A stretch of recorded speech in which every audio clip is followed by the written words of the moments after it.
Kain tayo mga idol, mayroon tayo ditong tuyong tamban, saka may initlugang ampalaya, may salad na talong, at siyempre yung kanin natin mga idol, mais. Ito lang yung madali dito sa probinsya mga idol.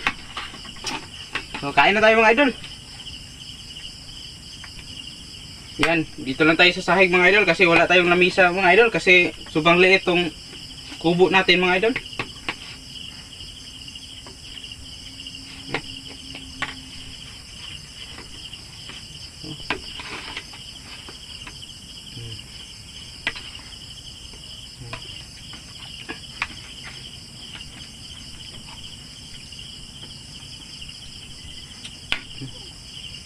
Sarap pala itong kuhan mga idol. Salad na talong. At saka itong ampalaya mga idol, ilagyan ko ng siling labuyo. Sarap. At saka itong tamban mga idol, dito sa bukid, hindi mawala yung tamban na tuyo. Tuyong tamban.